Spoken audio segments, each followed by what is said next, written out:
Continuamos, vamos a la clase número 7, segunda clase del día de hoy. Vamos entonces continuando con el tema del Kingdom Now, los chicos que creen que no hay arrebatamiento, ¿cómo se debe entender el reino de Dios? Oiga, como la vida de Dios en el individuo, haciendo Dios una transición del reino de las tinieblas a la luz, lo que pasó con nosotros. Cómo la vida de Dios en el individuo, haciendo Dios una transición del reino de las tinieblas a la luz. Colosenses 1:12 y 13, Gálatas 1:4. El término luz tiene varios significados, de los cuales vamos a hablar de dos. Esto que usted ve aquí arriba que está reflejándose es luz, pero luz efecto. ¿Sí? Luz efecto. Es producto de la energía. Si nos salimos allá afuera, vamos a tener la luz efecto del día. Ok. Acá el reino de la luz, en el texto que estamos leyendo, no tiene nada que ver con efecto, tiene que ver con estado. El término luz también tiene que ver con conocimiento. Sí, moral y luces son nuestras primeras. Simón Bolívar. Ahora, en el caso de nosotros, fuimos sacados del estado de tinieblas donde estábamos perdidos, aparte de ignorancia, tiniebla e ignorancia, estado espiritual caído, fuimos sacados y ahora estamos ¿a dónde? En el reino de la luz. Pero se va el fluido eléctrico y se acaba el día y llega la noche y nosotros seguimos en luz. Por eso es que cuando se va y se fue la luz, no, se fue el fluido eléctrico, la luz sigue estando, que está en nosotros, que es Cristo. Ajá. Ajá. Ahora, cuando operamos en el poder y la autoridad del Espíritu, como representantes y embajadores del reino, destruyendo y quebrantando el gobierno que Satanás tiene en un área o lugar específico, en un momento determinado, Mateo 12, 22 y 30, Lucas 8, 1 y 3, 26, 35, igual de Lucas 13, 10 y 17, y Hechos 10, 38. En un momento determinado, Mateo 12, 22 y 30, no, perdón, ya pasé por aquí. Hechos 10, 38, sobre todo, un texto, pero muy, muy importante, señoras y señores. Muy importante, lo hemos explicado varias veces. Ahora, dicha manifestación no se le puede llamar, ni afirmar, ni entender como la consumación total del reino, porque no es de nosotros el finalizar ni determinar el tiempo del reino. Hechos 1, 6 y 7.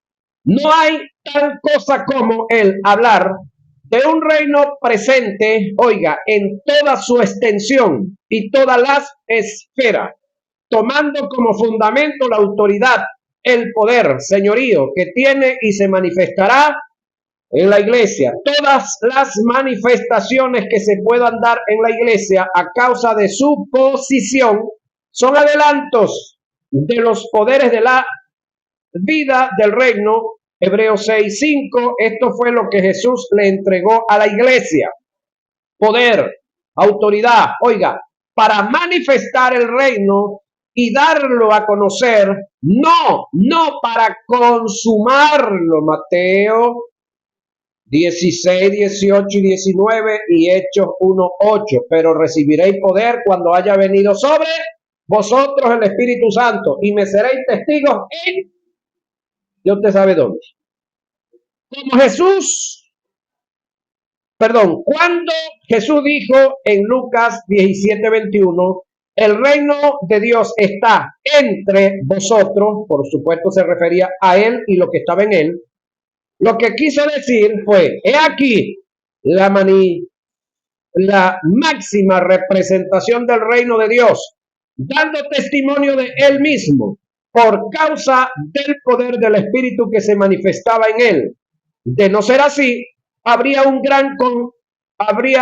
gran contradicción en lo que registra Mateo 25:1, cuando Jesús dijo: el reino de los cielos será tiempo futuro, tiempo futuro. Bíblicamente, Jesús no podrá establecer su reino hasta que Satanás esté en operación en el mundo, desarrollando un sistema de acorde a sus carácter. Las escrituras afirman que este mundo está bajo el dominio de Satanás. Óigame, el mundo, no la iglesia. Efesios 2:2 y Primera de Juan 5:19. Por lo tanto, Jesús, para establecer la teocracia, Satanás tiene que ser atado por 1000 años. Apocalipsis 20:1 y 13, y eso viene.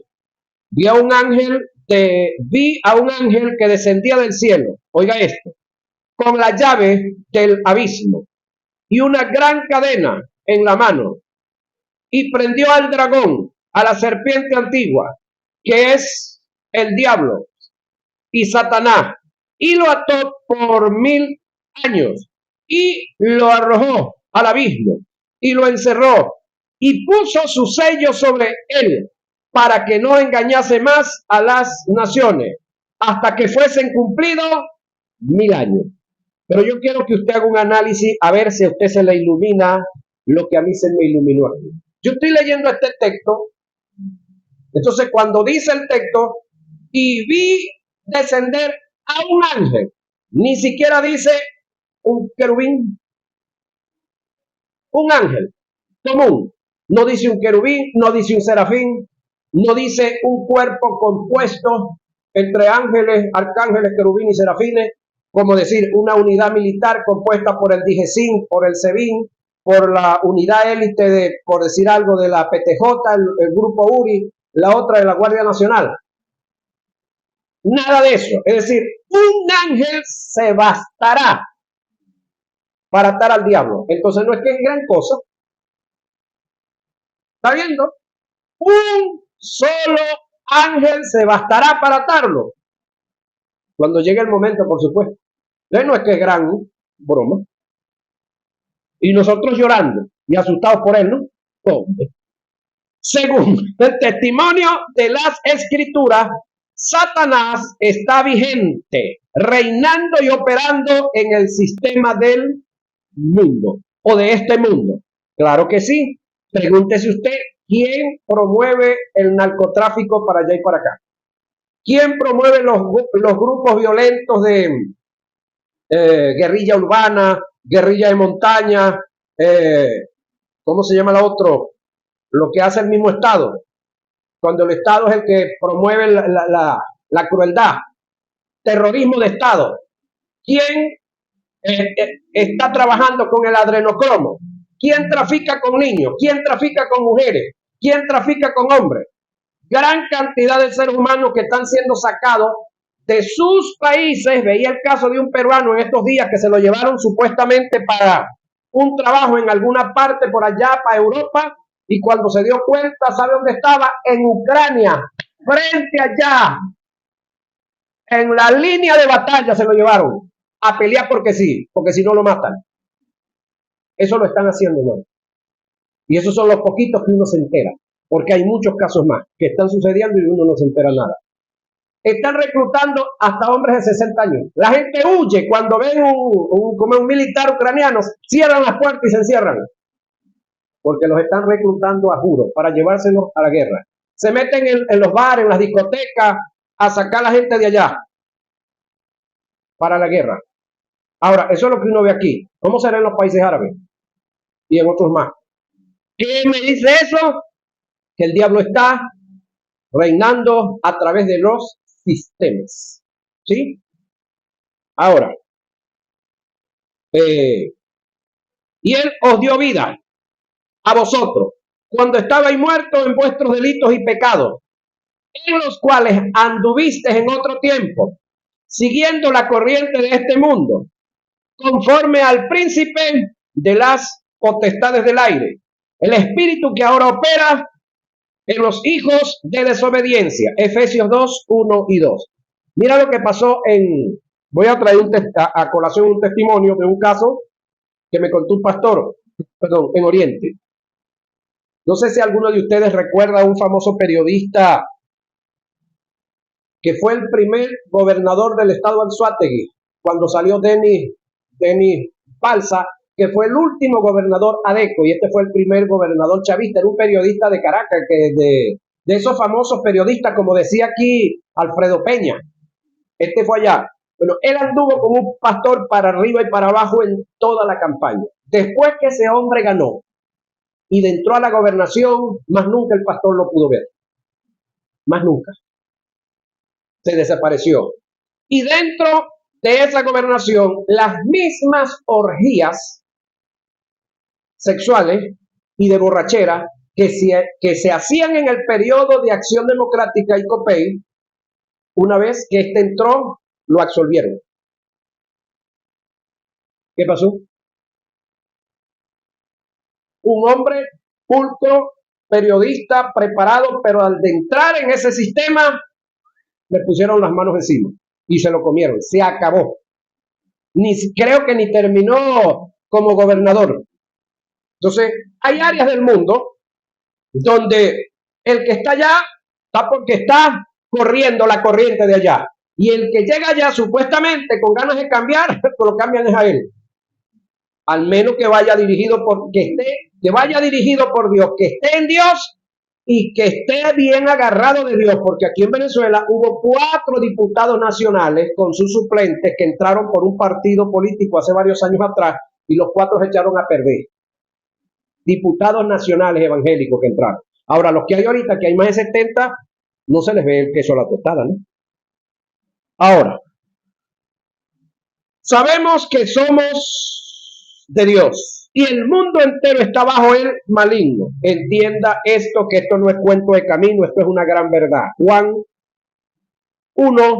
Primera de Juan 5:19. Sabemos que somos de Dios, indiscutiblemente, pero el mundo entero son todos los incrédulos, sea tío suyo, sea papá, sea padrino, sea compadre, sea socio, sea la suegra. Si la esposa no se ha convertido, es mundo. Si su esposo no se ha convertido, es mundo. Entonces, el mundo entero está bajo el maligno. Los únicos que no estamos bajo el maligno somos nosotros. Óigame, cuando entendemos el propósito de Dios y nos soltamos por el propósito, pero también, porque también hay el montón de evangélicos bajo el dominio del maligno, por ignorancia, por desconocimiento de la verdad, y porque quieren vivir su vida. Quieren vivir para su propósito, no para el propósito de Dios en ellos. Ahora, cuando un grupo de hombres y mujeres niegan el arrebatamiento de la iglesia, pregunto, ¿están bajo el maligno, sí o no? Analícelo. Tampoco queremos con esta posición teológica que descarta el Kingdom Now, quitarle a la iglesia el avance que debe tener en el establecimiento del reino de Dios en la vida del hombre, y menos la posibilidad de obtener las bendiciones desde el punto de vista posicional para cubrir las demandas del reino. Mientras estemos en la tierra, nunca debemos ver el arrebatamiento de la iglesia, este es otro detalle, como un escapismo, evadiendo nuestra responsabilidad en el avance del tomar y obtener lo que Jesús conquistó de lo que Adán perdió. Jesús no viene a buscar a una iglesia derrotada, acabada, arruinada, harapienta, enferma, sin recursos. Él buscará una iglesia que sea digna de su representación, que esté en total victoria, poder, dominio, autoridad, fuerza, señorío. Él buscará a una iglesia que para ese momento sean luminares en el mundo de tinieblas, deshaciendo las obras del diablo, entre ellos la ignorancia, que es lo que estamos haciendo por acá. En el poder del Espíritu Santo, Jesús viene a buscar a los que reinan con él, a los que reinarán con él por 1000 años, por supuesto, después de haber pasado con él 7 años en el cielo, para luego venir con él a la fiesta de las bodas, que por supuesto es el milenio. En conclusión a este tópico, si Cristo en la presencia de Satanás, en la presencia de Satanás operando en el mundo, no puede consumar el reino de Dios, ¿quiénes somos nosotros para atribuirnos dicha autoridad? Esta posibilidad, el que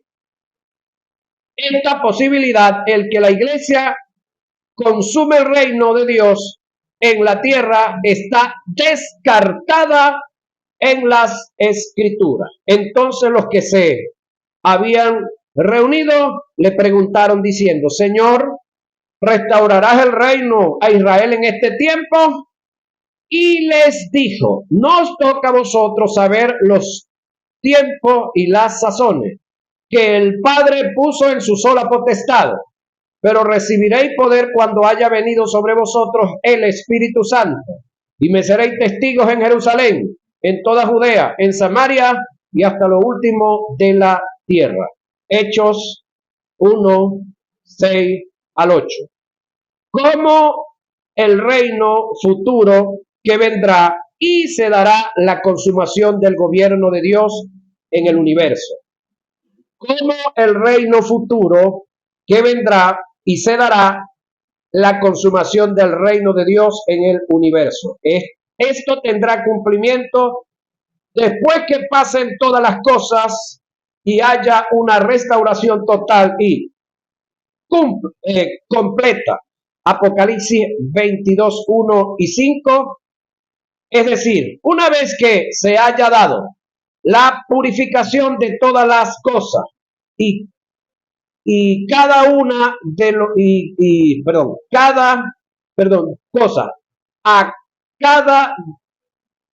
causa de los juicios, Dios creará cielo nuevo y tierra nueva. Segunda de Pedro 3:7, 3:10 y 11, 3:13. Apocalipsis 20:11 y 21:1. Isaías 65:17, donde posará la nueva Jerusalén. Apocalipsis 21:1 y 27. Y allí viviremos, oiga, por la eternidad. Apocalipsis 3:12. Hebreos 12:22 y 24. Si no hay arrebatamiento, según estos individuos, y solo hay una segunda venida, ¿por qué Pablo hace diferencia de los dos acontecimientos en una sola narración?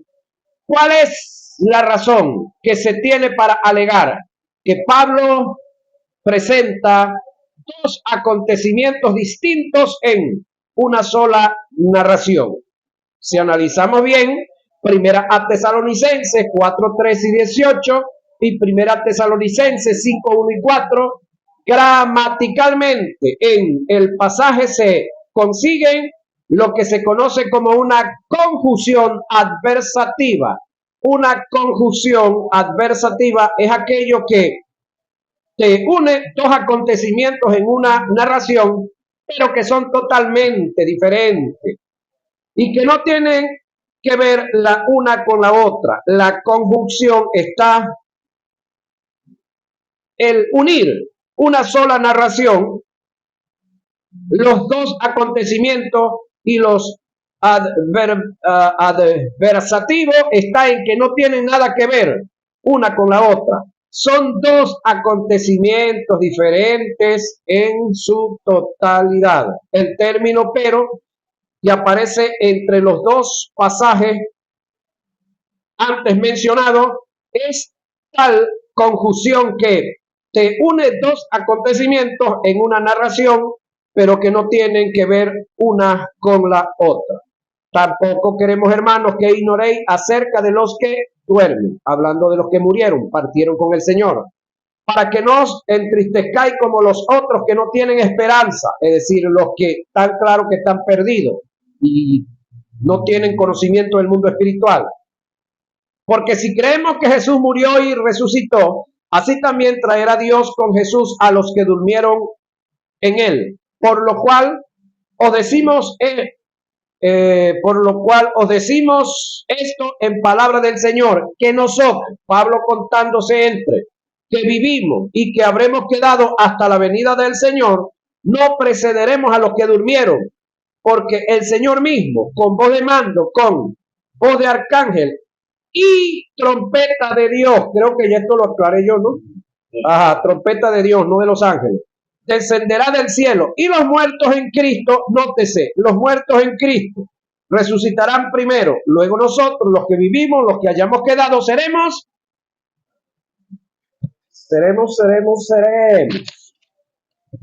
arrebatados juntamente con ellos en las nubes para recibir al Señor en el aire. Así estaremos siempre con el Señor. Por tanto, alentaos los unos a los otros con esta palabra. Esto es arrebatamiento, señoras y señores. Pero aquí viene la conjunción adversativa.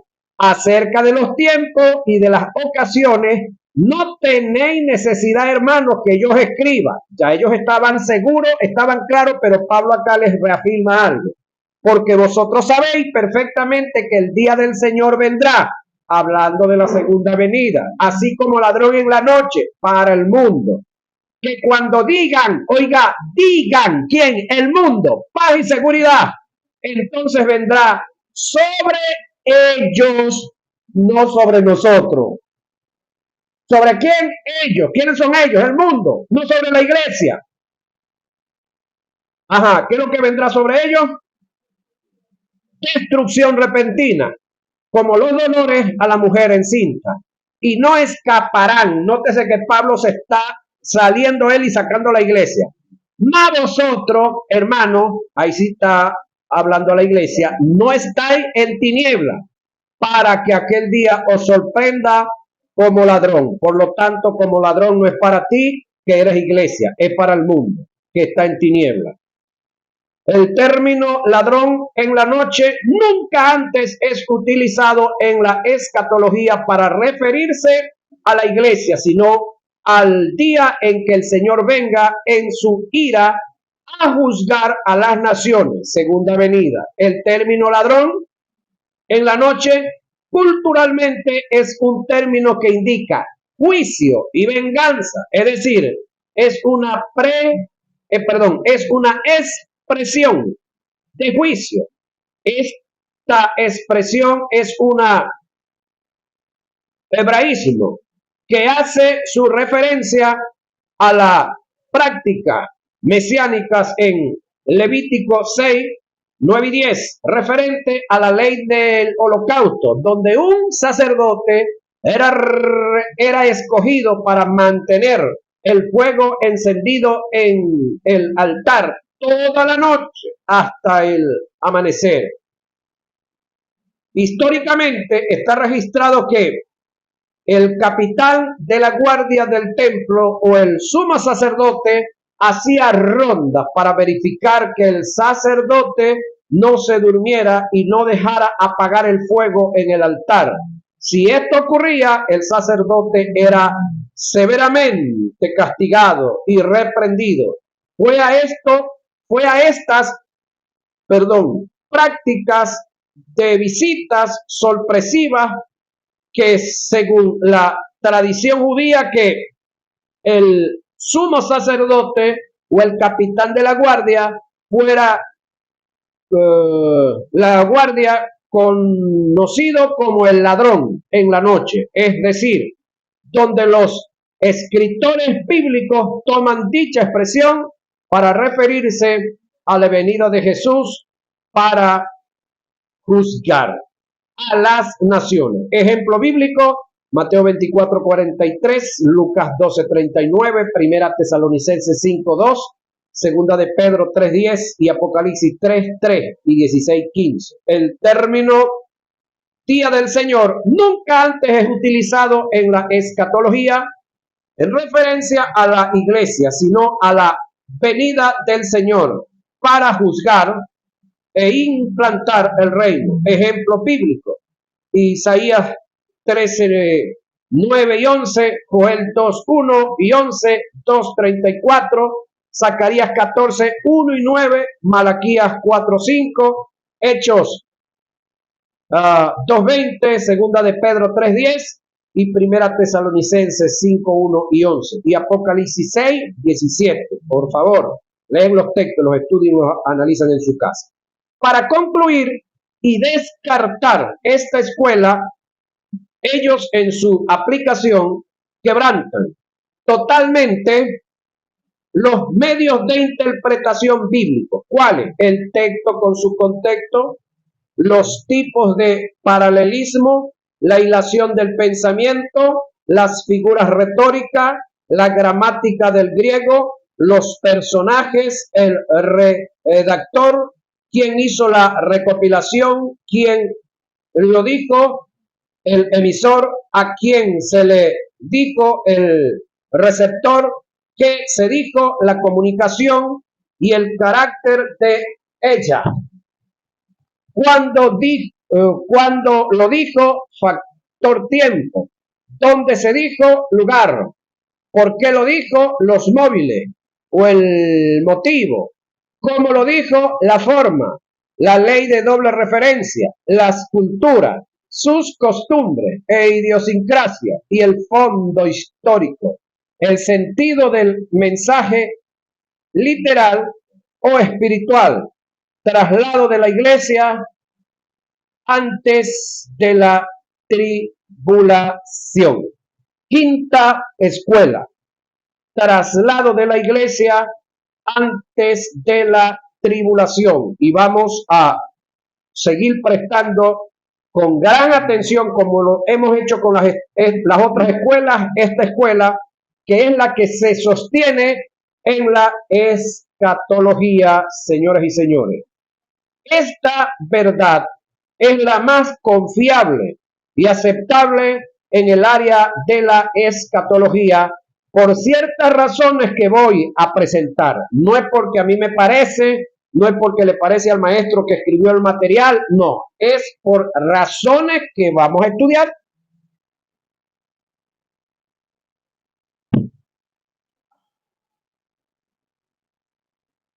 No quebranta los medios de interpretación bíblico. Razón 1. Tiene fundamentos bíblicos confiables y ajustados a los medios de interpretación. Primera a Tesalonicenses 4, 3 y 18. Primera a Tesalonicenses 5, 1, 4. Primera a Corintios 5, 22 y 53. Analicemos los pasajes.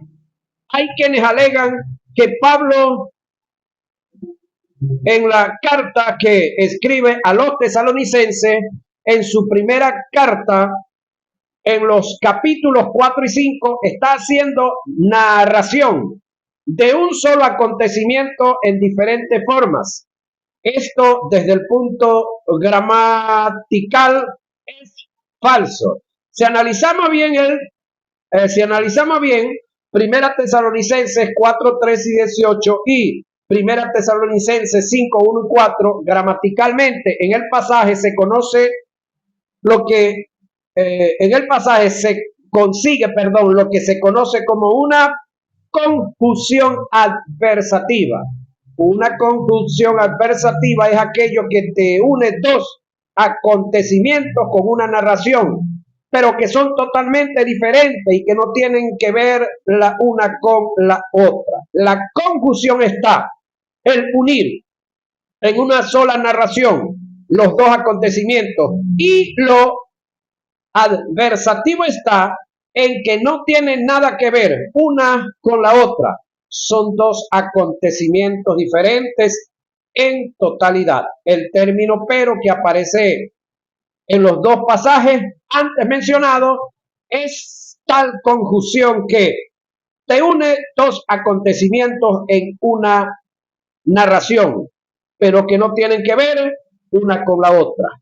Entrémosle al tema acá, basándonos ya en cuanto al arrebatamiento antes de la tribulación. Tampoco queremos, hermanos, que ignoréis acerca de los que duermen, nuestros hermanos que ya se fueron con Cristo, para que no os entristezcáis como los otros que no tienen esperanza.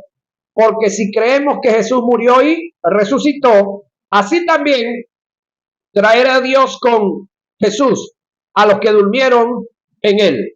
Por lo cual os decimos esto en palabra del Señor, que nosotros que vivimos, Pablo metiéndose entre el grupo de los que iban a estar vivos para el día del arrebatamiento, que habremos quedado hasta la venida del Señor, no precederemos a los que durmieron, es decir, a los que partieron con Cristo, porque el Señor mismo, con voz de mando, con voz de arcángel y con trompeta de Dios, aclarando el tema de la final trompeta, descenderá del cielo y los muertos en Cristo resucitarán primero en comparación a otros muertos que están muertos y que van a resucitar después. Luego nosotros, los que vivimos, los que hemos quedado, seremos arrebatados, nótese que dice arrebatados, no raptados, juntamente con ellos, con los que habían resucitado. Seremos arrebatados juntamente con ellos en las nubes para recibir al Señor en el aire. Y así estaremos siempre con el Señor. Por tanto, aquí viene el detalle, por tanto, alentados los unos a los otros con estas palabras. Primera a Tesalonicenses 4, 13 y 18.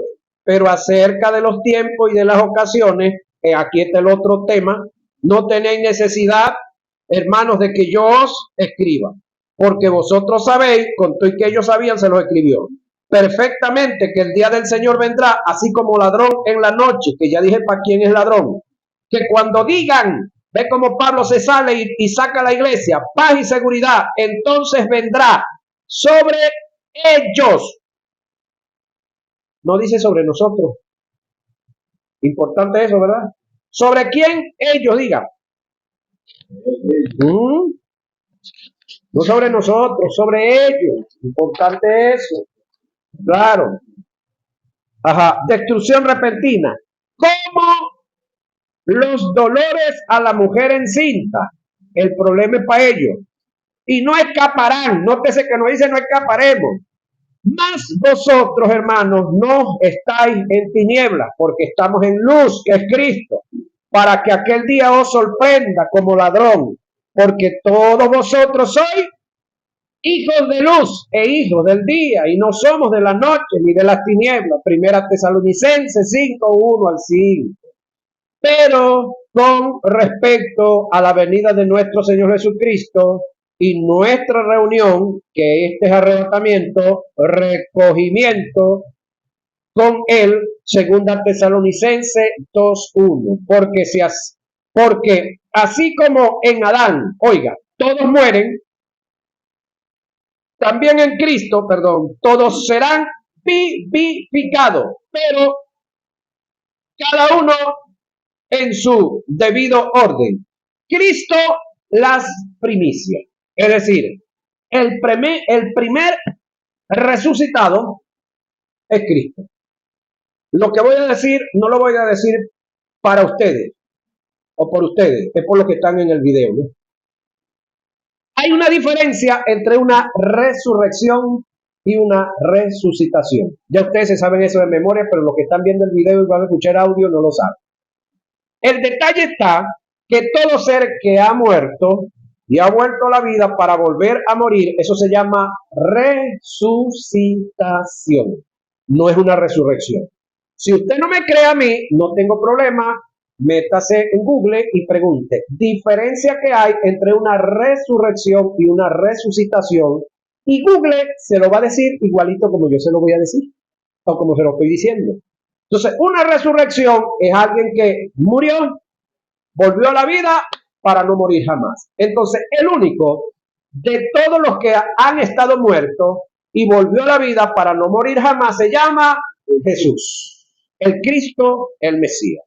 Entonces Jesús no vuelve a morir, ni física, ni espiritualmente más nunca. Ni espiritual, ni físicamente. Ahora, un primer paso de esos dos que se dieron en Jesús ya se dio en nosotros. ¿Sí? Un primer paso de esas dos resurrecciones que se dieron en Jesús ya se dieron en nosotros, porque nosotros también tuvimos una muerte de esas. Fuimos muertos espirituales, estábamos en pecado y fuimos resucitados por Cristo. Pero la resurrección de Cristo también nos cubre a nosotros, la espiritual. Y así como Cristo espiritualmente es imposible que lo vuelvan a matar, nosotros los que hemos resucitado espiritualmente en y con Cristo es imposible que volvamos a morir. Físicamente hay posibilidades de que nos muramos, pero una vez que se dé el arrebatamiento, que sean resucitados todos los que han muerto, si nosotros hemos muerto físicamente, entonces tendremos resurrección para más nunca morir, porque Cristo es la primicia, y cuando hay primicia es porque hay un primero y es porque hay otro. ¿Sí? Ahora, Cristo las primicias, luego los que son de Cristo en su venida, luego el fin, cuando entregue el reino al Dios y Padre, cuando haya suprimido todo demonio, o todo dominio, y demonio también, toda autoridad y potencia. He aquí os digo un misterio: no todos dormiremos, pero todos seremos transformados en un momento, en un abrir y cerrar de ojos, a la final trompeta, porque se tocará la trompeta y los muertos serán resucitados, los muertos en Cristo, incorruptibles, y nosotros seremos transformados, es decir, la iglesia en su totalidad, porque es necesario que esto corruptible, hablando del alma, se vista de incorrupción, y esto mortal, hablando de lo único mortal que usted tiene, que es su cuerpo, sea vestido de inmortalidad. Primera a Corintios 15, 22 y 53.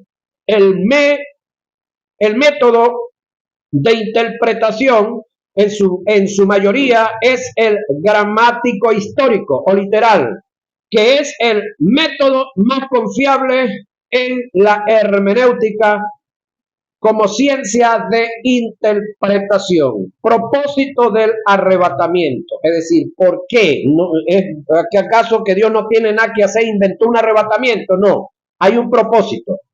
Para la glorificación del cuerpo y consumación en su totalidad de la salvación de la iglesia.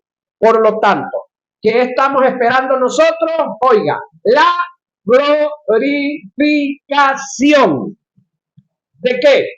De nuestra alma y de nuestro cuerpo. ¿Qué estamos esperando? La consumación de la totalidad de la salvación, porque la tenemos en parte. Es decir, ya nosotros tenemos en una de nuestras partes salvación eterna, pero hay dos partes que necesitan ser perfeccionadas. Y ninguno de nosotros es perfecto en esas dos partes, y ninguno de nosotros puede perfeccionar a nadie en ninguna de esas dos partes. ¿Sabía eso? En el alma usted no se puede perfeccionar, nunca. Y no crea que todo el resto de la iglesia ya son perfectos, no. Estamos igualitos todos, vamos nadando en la misma embarcación.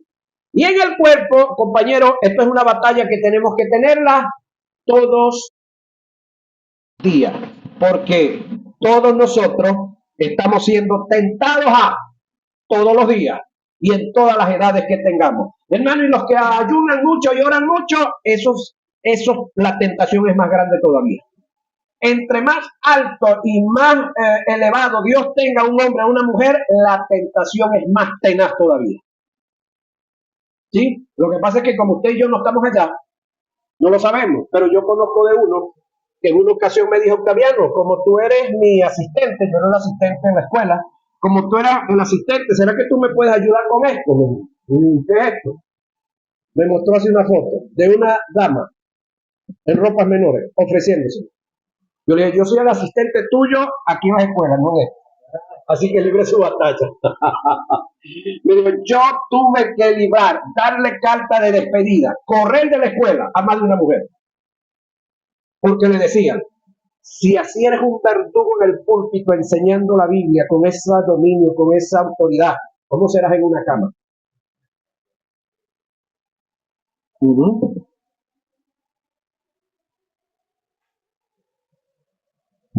Son detalles. Lo que pasa es que nosotros vemos de los hombres su gloria, pero no conocemos la historia. No sabemos por dónde han pasado. Por eso es que Pablo escribió algunas de las cositas que le pasaron a él y las hemos visto varias veces, ¿verdad? Varias de las cositas que le pasaron a Pablo. Entonces, entendamos, señoras y señores, estas realidades tremendas en las cuales nuestros hermanos han estado pasando y seguirán pasando. Ahora, la salvación de la iglesia se consumará. Voy. Propósito del arrebatamiento. Vamos a dejarlo hasta aquí para que le demos la otra clase. Ya tenemos 40 minutos acá. Esta es la clase número 8, ¿verdad? Esta aquí. Bueno, ya tenemos 40.